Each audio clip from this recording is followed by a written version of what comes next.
Squid game. ఇప్పుడు ఏ దేశంలో చూసినా ఈ వెబ్ సిరీస్ గురించే చర్చ. సెప్టెంబర్ 17న ప్రేక్షకుల ముందుకు వచ్చిన ఈ వెబ్ సిరీస్ విడుదలైన 90 దేశాల్లో నెంబర్ 1 గా కొనసాగింది. ఇప్పటికే నెట్ఫ్లిక్స్ లో తక్కువ సమయంలో ఎక్కువ మంది చూసిన వెబ్ సిరీస్ గా నిలిచింది. కేవలం 27 రోజుల్లో 111 మిలియన్ వీక్షకులకు చేరువైంది.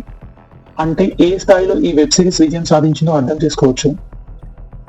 దీన్ని తెరకెక్కించేందుకు దర్శకుడు పడిన కష్టాలేంటో ఒకసారి తెలుసుకుందాం. నెట్ఫ్లిక్స్ లో విడుదలైన దగ్గర నుంచి నెటిజన్లకు అమితంగా ఆకట్టుకున్న ఈ వెబ్ సిరీస్ దృశ్య రూపం దాల్చడానికి మాత్రం అనేక కష్టాలు ఎదుర్కొంది. దీన్ని దక్షిణ కొరియా దర్శకుడు హాంగ్ డాంగ్ హ్యూ తెరకెక్కించాడు. స్క్విడ్ గేమ్ కథను 2009లోనే రాసుకున్నాడు. వెబ్ సిరీస్ గా ప్రేక్షకుల ముందుకు వచ్చేందుకు మాత్రం 10 ఏళ్ల పాటు ప్రసవేదన పడింది కథ. ఇంతకాలం పట్టడానికి ఆర్థికంగా ఆయనను వెంటాడిన కష్టాలు కూడా ఓ కారణమే. డబ్బు లేక ల్యాప్టాప్ అమ్మేసి జీవితాన్ని నెట్టుకొచ్చిన సందర్భాలున్నాయి. స్క్రిప్ట్ తో ఏ స్టూడియోకి వెళ్ళినా తిరస్కరణ ఎదురైంది. చిన్నపిల్లల ఆటను ఎవరు చూస్తారు అని మొహం మీదే తలుపేసిన వారున్నారు. ప్రపంచాన్ని కోవిడ్ కుదిపేశాక స్క్విడ్ గేమ్ కథపై అందరి దృష్టి పడింది. ప్రముఖ ఓటీటీ సంస్థ నెట్ఫ్లిక్స్ హక్కులు తీసుకొని నిర్మించింది. ఇందులోని మొత్తం 9 ఎపిసోడ్లని దర్శకుడే తెరకెక్కించాడు. ఆయన నిజ జీవితంలో ఎదుర్కొన్న ఆర్థిక కష్టాలు దీన్ని మరింత బలంగా రాయడానికి తోడ్పడ్డాయి. అమెరికాతో పాటు మిగతా అన్ని దేశాల్లో ట్రెండింగ్ లో ఉంది సిరీస్. ఇండియా ఓటీటీ వీక్షకులను కూడా అమితంగా ఆకట్టుకోవడమే కాదు, కొద్ది రోజులుగా నెంబర్ 1 స్థానంలో కొనసాగింది. అసలు ఈ వెబ్ సిరీస్ లో ఏముంటుంది? ఇది అంతగా హిట్ అవ్వడానికి కారణం ఏమిటి? జీవితంలో సర్వస్వం కోల్పోయి అప్పుల పాలైన 456 మందిని ఒక రహస్య దీనికి తీసుకెళ్తారు. అక్కడ red light, green light, tug of war లాంటి చిన్నపిల్లలు ఆడుకునే ఆటల పోటీలు నిర్వహిస్తారు. ఇలాంటివి మొత్తం 6 పోటీలు ఉంటాయి. చివరగా వచ్చే ఆట పేరే స్క్విడ్ గేమ్. దక్షిణ కొరియాలో బాగా ప్రాచుర్యంలో ఉన్న చిన్నపిల్లల ఆట ఇది. ఈ 6 ఆటల్లో విజేతలుగా నిలిచిన వారికి మొత్తం 45.6 బిలియన్ కొరియన్ వన్ అంటే $39 మిలియన్ గెలుచుకోవచ్చు.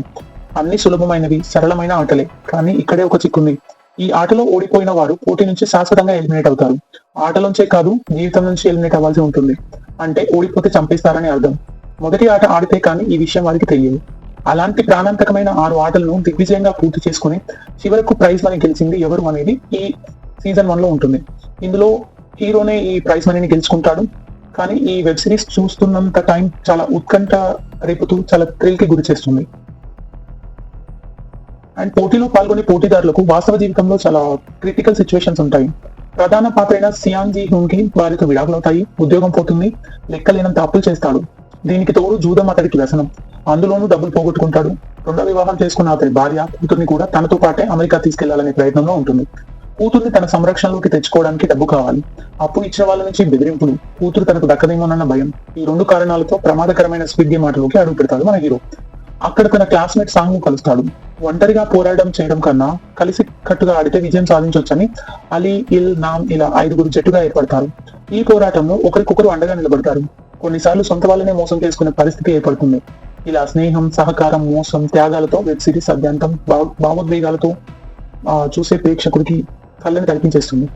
ఈ పాత్రలన్నీ మన చుట్టూ కనిపించే మనుషులాగే ఉండడం కూడా ఈ వెబ్ సిరీస్ విజయానికి మరో కారణం.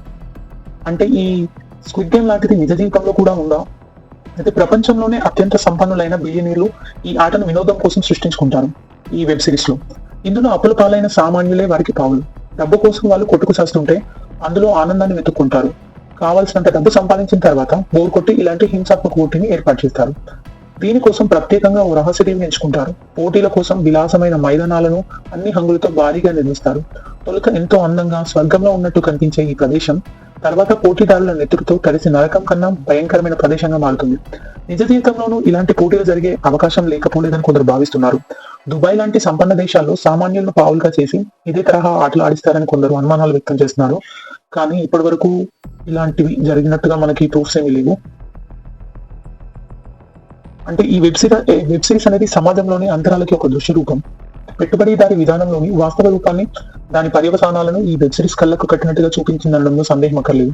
సమాజంలోని అంతరాలను స్పష్టంగా చూపించడంలో 100కి 100 పాలు విజయం సాధించింది. డబ్బుల కోసం సామాన్యులు కొట్టుకు చావడంలో ధనవంతులకు ఆనందం దొరుకుతుంది. ఈ కాన్సెప్ట్ తోనే సమాజంలో వ్యత్యాసాలు ఏ స్థాయిలో ఉన్నాయనేది బహిర్గతమవుతుంది. ఈ పోటీ ప్రపంచంలో పడి మానవత్వాన్ని పూర్తిగా మర్చిపోతున్న మనుషుల నిజ స్వరూపాన్ని కూడా తెరపై చూపించింది. అందుకే జనాలను ఆకట్టుకోవడంలో విజయం సాధించింది. దక్షిణ కొరియా సమాజంలోనే నిజమైన అంతరాలను చూపించిందని పలు వెబ్సైట్లు అభిప్రాయం వ్యక్తం చేస్తున్నాయి. దక్షిణ కొరియా సమాజంపైనే తీసిన పారాసైట్ కి గత ఏడాది ఆస్కార్ అవార్డు వచ్చిన విషయం తెలిసిందే. అంటే మనకి ఇలాంటి వెబ్ సిరీస్ అంటే ఇలాంటి స్టోరీతో బాలీవుడ్ లో ఇంతకు ముందే ఒక సినిమా ఉంది. స్క్విడ్ గేమ్ విడుదలైనప్పటి నుంచి నెటిజన్లు దీన్ని ఆస్కార్ చిత్రం పారాసైట్ తో పోల్చారు. ఈ సినిమా లాగే స్క్విడ్ గేమ్ వెబ్ సిరీస్ కూడా ఆర్థిక అసమానతల చుట్టూ అల్లుకున్న కథే. ఈ స్థాయి హింసాత్మక ఘటనలు పారాసైట్ లో ఉండవు. ది గాడ్స్ విల్ అనే జపాన్ సినిమాను కాపీ కొట్టారనే ఆరోపణలు కూడా వచ్చాయి. దీనిని దర్శకుడు కొట్టిపారేశాడు. 2009లోనే ఈ కథను రాసుకున్నట్టు స్పష్టం చేశాడు. బాలీవుడ్ లో అదే ఏడాది ఇమ్రాన్ ఖాన్, శృతి హాసన్, సంజయ్ దత్ ప్రధాన పాత్రలో లక్ అనే సినిమా తెరకెక్కింది. ఈ చిత్రం కూడా అచ్చంగా ఇదే కాన్సెప్ట్ తో తెరకెక్కడం విశేషం. లక్లోనూ జీవితం బోర్ అనిపించి కొందరు బిలియనీరు ఇలాంటి ప్రాణాంతక పోటీలను నిర్వహిస్తారు. అప్పుల పాలైన కొందరు ఈ నెత్తుటి పోటీలో పాల్గొంటారు. ఇది బాక్సాఫీస్ వద్ద విఫలమైంది. బాలీవుడ్ ప్రేక్షకులు ఆ సమయానికి ఇలాంటి కథలను అంగీకరించే పరిస్థితుల్లో లేరు. రొమాంటిక్ లవ్ స్టోరీల కాలం అది. అందుకే ప్రేక్షకులు ఆకర్షించలేకపోయింది. కరోనా తర్వాత ఆర్థిక, మానసిక స్థితిగతుల్లో వచ్చిన మార్పుల కారణంగానే వీక్షకులను స్క్విడ్ గేమ్ అమితంగా ఆకర్షించుకుంటుందని కొందరి అభిప్రాయం. ఏదేమైనా సరైన సమయంలో విడుదలైంది కనుక ఈ స్థాయి విజయాన్ని అందుకుంది. ఈ సినిమాలో క్లైమాక్స్ లో వచ్చే సన్నివేశాలను బట్టి దీనికి సీక్వెల్ ఉంది అని అర్థమైంది కదా. ఇప్పుడు ఆ సెకండ్ సీజన్ అనేది ఆల్రెడీ రిలీజ్ అయింది. సెకండ్ సీజన్ లో అసలు స్టోరీ ఏంటి అనేది నెక్స్ట్ వీడియోలో తెలుసుకుందాం.